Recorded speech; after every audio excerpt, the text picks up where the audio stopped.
O que é a taxa Selic? Embora essa seja uma das coisas mais básicas, é também uma das mais importantes para você entender e mudar a sua vida financeira para sempre. Esquece que a Selic hoje está em 15%. Hoje nós te convidamos a entender os conceitos. O que o governo está dizendo ao subir ou descer a taxa Selic. Quer não depender dos outros para entender o cenário econômico? Você pode tomar boas decisões financeiras ao entender isso. Então vem com a gente, mas logo depois da vinheta.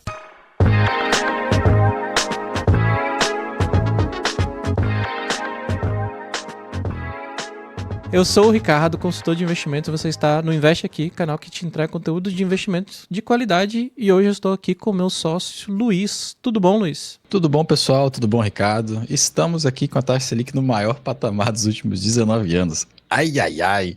E vamos falar hoje de uma forma mais filosófica. Passo aí para trás e te explicar o que é essa taxa Selic, né? E por que entendê-la vai fazer com que mude a sua vida financeira. Mas antes de aprofundarmos no assunto, deixa aquele like, compartilha com quem você acha que pode aproveitar desse tipo de conteúdo, com seus amigos e familiares, e para aquele seu tio que insiste em falar mal de banco, mas deixa o dinheiro lá na poupança. E a poupança é o quê? Deixar o dinheiro para o banco poder fazer o que ele bem entender. Mas, sem mais delongas, vamos ao que interessa. Primeiramente, o que é a taxa Selic? Joga aí na tela, Ricardo. Maravilha. Né? Então, pegando da definição já do Banco Central, tá? Então, para não gerar dúvidas, aí a gente vai direto no texto, vai direto na fonte. Tá? Então, e por que a taxa Selic é importante? Ela é simplesmente a mais importante da economia do país inteiro. E assim como está em destaque no texto, influencia outras taxas de juros do país, como se fosse a taxa-mãe, como taxas de empréstimos, financiamentos e aplicações financeiras. No final das contas, o que ela é? Ela é um empréstimo de um dia. É uma taxa de referência como se você fosse pegar o dinheiro num dia e devolver no outro. Só que os principais players do mercado que atuam para que essa taxa exista são o governo, o devedor, e as instituições financeiras, os credores, certo? Ou seja, o governo está devendo para as instituições financeiras. Então, dando sequência, tudo começa justamente você entender o papel do governo nessa história. Se você é uma pessoa que pode prestar dinheiro, uma empresa que pode prestar dinheiro, você tem algumas opções. Uma das opções, claro, é o governo, você emprestar justamente para o devedor mais seguro, ou no caso aqui do governo brasileiro, o mais seguro do Brasil. E por que ele é o devedor mais seguro? No final do dia, o governo pode imprimir mais moeda, entra a década, sai década, a tendência é que o governo continue aqui, diferente de algumas empresas que podem ter alguma dificuldade ou passar a não existir depois de certo tempo, tá? E aí entra o conceito da taxa livre de risco, Se o governo, ele é o investidor, se o governo, ele é considerado o devedor mais seguro, vamos dar um nome para ele, vamos dar ele como referência, a taxa livre de risco. Então, a taxa Selic entra nessa história justamente por isso, porque a taxa livre de risco é justamente a taxa Selic, tá? Então, espero que você tenha entendido justamente que a taxa Selic tem esse conceito amplificado, e aí fica muito claro agora entender o restante, Quando você pode prestar o dinheiro para o ente público, que é o governo, e para um ente privado, que no caso pode ser uma empresa, por exemplo,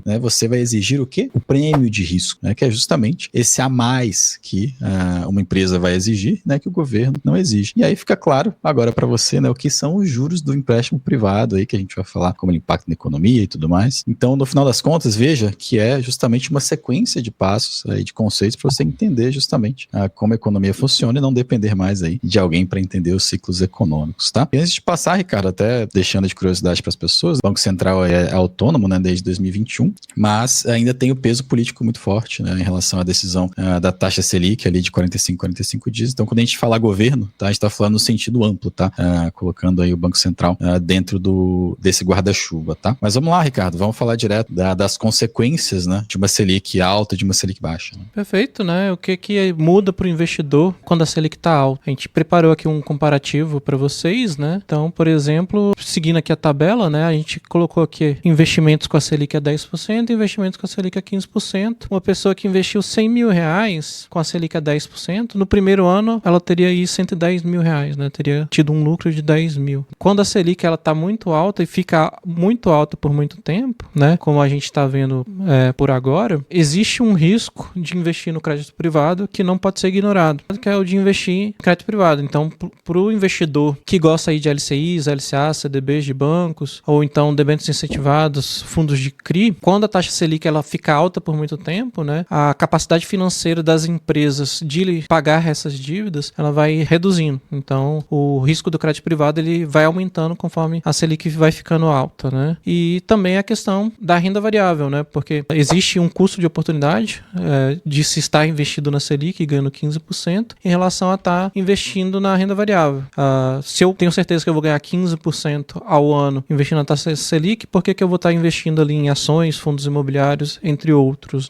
E é exatamente por isso que quando a Selic sobe, a gente começa a ver ali as ações perdendo valor, os fundos imobiliários caindo, né? Essa questão do custo de oportunidade. E aí, Luiz, o que muda para as pessoas físicas? Porque não existem só investidores no Brasil. O que muda para as demais pessoas? Não, perfeito, justamente, né, o que a gente chama aí da economia real, né, feito aí também, né, das pessoas físicas, né, as pessoas físicas precisam, né, desse dinheiro, né, primeira coisa, né, os bens financiados aí, eles saem mais caros, né, então você aí que pode ter, de repente, uma parcela aí de uma geladeira, você tem uma parcela aí de um carro, o financiamento de uma casa, você fica justamente com o aumento, né, desses valores, né, e aí você fica justamente tentado, né, de repente, até abrir mão, né, desse tipo de financiamento, aí aumentando o número de distratos, né, então você pode justamente não dar conta de arcar. A gente está vendo aí, por exemplo, um recorde no número de casas leiloadas, né? São justamente pessoas fazendo distratos aí de seus financiamentos. E o impacto direto que tem na vida, na minha, na sua, de qualquer outra pessoa física, é justamente a redução do número de oportunidades de emprego. Então, obviamente, né, esse custo das empresas aumentando, né, o reflexo é justamente em menos postos de trabalho, afetando você, pessoa física. E a estabilização dos salários, né? Você fica aí menos incentivado, enquanto empresa, a aumentar os salários. Por quê? Porque o seu dinheiro, né, tá indo justamente para pagar a dívida, né? Ricardo vai falar um pouquinho mais sobre a parte de empresa, tá? Então, você aí, né, que não é empresário, né, pode observar, né, que muito provavelmente você vai ter a estabilização do seu salário não tendo as correções devidas, tá? Na maior parte dos casos, obviamente, né? E a gente tem um exemplo ali, justamente no quadro, né, fazendo uma simulação ali de um veículo, considerando ali em março de 2018, né, que a gente estava com a Selic ali em 6,5, né, e o custo do financiamento estava saindo por volta ali de 21,53, tá? Esses dados são do Banco Central, e hoje, né, eles estão saindo aí por um pouco mais de 28%, né? Então, o custo do financiamento, veja ali nos valores totais, né? Então, o carro ali sairia a 143 mil naquela época, estaria saindo hoje a 162 mil. É um custo bem relevante, principalmente se você considerar o valor da parcela, né? Então, será que vai caber no orçamento de todo mundo essa diferença? Pode ser que não caiba e você tenha justamente que abrir mão disso, mas além da pessoa física, né, Ricardo? A economia real é feita de empresas. E essas empresas, como elas ficam nessa questão da Selic alta e Selic baixa? Perfeito. Para as empresas é até uma questão um pouco mais complicada, porque elas vão passar a ter um custo financeiro maior, né? Toda empresa geralmente vai trabalhar ali com algum nível de endividamento, né? Com a Selic mais alta, o custo dessa dívida da empresa também aumenta, né? Geralmente isso vem acompanhado aí de uma redução dos investimentos. Então, se a empresa quer expandir, abrir filiais, abrir novas lojas, né, ela vai segurar um pouco isso e isso acaba se traduzindo, né, numa redução das novas contratações, né? Se eu não estou expandindo a minha empresa, eu não estou precisando contratar novas pessoas e o que também se traduz numa dificuldade em aumentar salários, né? O custo financeiro maior para a empresa, ele se traduz ali no caixa da empresa indo para pagar dívidas em vez de pagar funcionários ou pagar outras coisas ali do dia a dia das empresas, né? E por fim, né, acaba acontecendo aí layoffs, principalmente nos casos aí que a Selic fica alta por muito tempo, que é o que a gente está vendo no momento atual, né? A gente começa a ver aí muitas recuperações judiciais, demissões em massa, né? E as empresas fazem isso justamente para tentar controlar ali a despesa financeira dela, né? E aí, a título de exemplo, né, a gente também trouxe aqui uma simulação de crédito para capital de giro, né? Então, uma linha de crédito para capital de giro que em março de 2018 ela estaria custando aí por volta de 16,31%, né? Também dados do Banco Central, né? Hoje aí ela está custando 23,07%, então uma taxa de juros bem maior, né? E a gente fez aqui a simulação considerando também um empréstimo de 60 meses, né? Na questão da parcela, enquanto que um empresário pagaria ali 2.640 de parcela em março de 2018, hoje ele está pagando aí 2.934, né? E ao final do período todo ali de 60 meses, enquanto que lá em 2018 ele teria pago R$158 mil, hoje ele estaria pagando aí por volta de R$176 mil. Então, de fato, ali o custo financeiro para a empresa ele aumenta bastante, né? E aí, como tomar melhores decisões dado um cenário de Selic alto, Selic baixa, Selic subindo, Selic caindo? Se você puder falar em nome dos investidores. Em nome dos investidores, vou falar, né? O investidor é o que a gente brinca que é o credor, né? O credor, ou seja, a pessoa que vai injetar dinheiro, né? Ou emprestar o seu dinheiro para um outro player do mercado, como a gente falou no início do vídeo, pode ser o governo, pode ser uma outra empresa. Então, em cenários ali de Selic subindo, né? O que vai se beneficiar no final das contas, né? É justamente o nosso querido Tesouro Selic, né? Os títulos bancários aí atrelados ao CDI, empresas com baixo endividamento. Por quê? Baixo endividamento, porque é o que o Ricardo comentou, né? O dinheiro deixa, né, de ficar no caixa e vai para a despesa financeira. Então, a Selic subindo, esses ativos que vão se beneficiar. Já com a Selic alta no topo, né? O Tesouro Selic segue reinando, obviamente, né? O Tesouro IPCA já passa a fazer sentido, tá? Porque a marcação a mercado já vai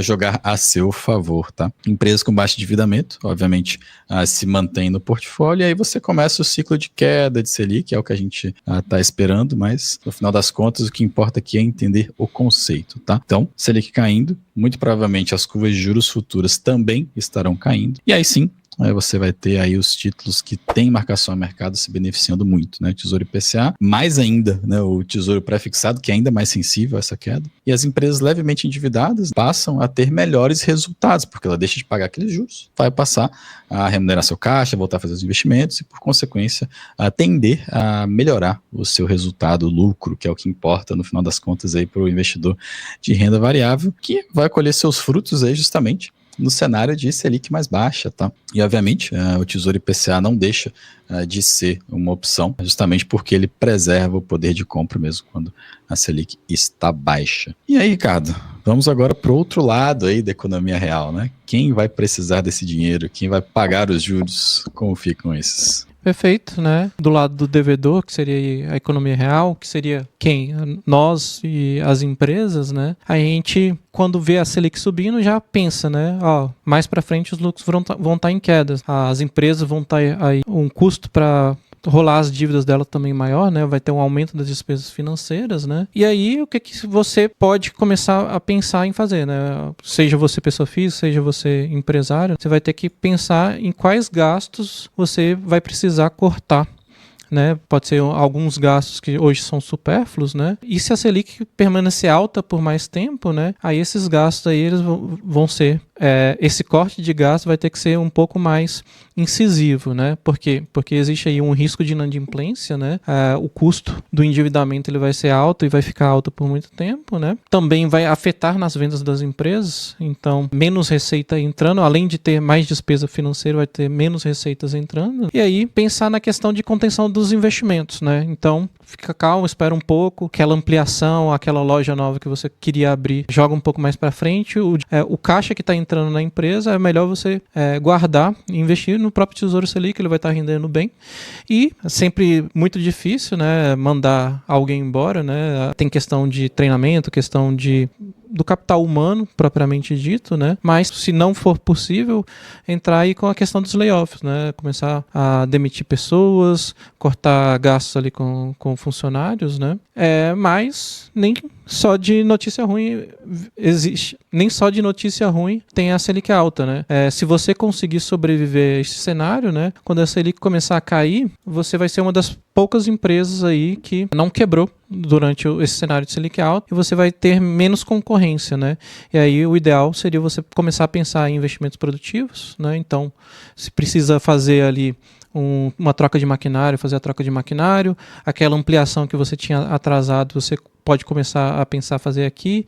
Isso vai também refletir em novas contratações, né? Contratações de pessoais e aumentos salariais para aquele pessoal que ficou com você, aquele pessoal que acabou passando ali pelo cenário de maior crise ali da empresa. E aí, por fim, na parte da Selic baixa, é hora de colher os frutos, né? Você vai começar a ver aí aumento das vendas, né? A empresa vai lucrar mais, vai ter uma receita maior, vai ter uma despesa financeira menor, você vai conseguir fazer uma capacidade maior de endividamento. Então essa é a hora de você fazer o endividamento para você, seja para a empresa fazer a expansão de fato, seja para a pessoa física fazer ali o financiamento imobiliário, fazer o financiamento do automóvel, né? E pensar em novas frentes, né? Então, no que eu posso expandir o meu negócio, que outros sonhos que eu posso realizar como pessoa física, né? A Selic, ela tem esse ciclo, que ela sobe, fica alta, depois cai, fica baixa, e você entendendo esse ciclo e o que fazer em cada etapa desse ciclo é o que vai fazer a diferença na sua vida financeira.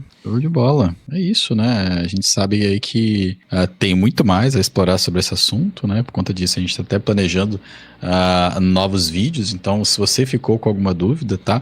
Pode deixar aqui nos comentários, a gente vai responder uma por uma. E o que a gente quer que você leve aqui desse vídeo é justamente o conceito, né? Entenda o conceito.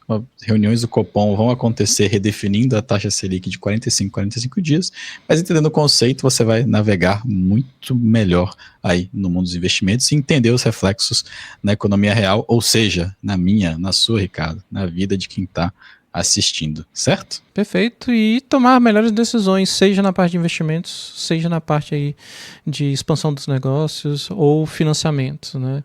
Então a gente agradece aí muito a sua atenção e por hoje é isso. Um grande abraço e até a próxima. Tchau, tchau.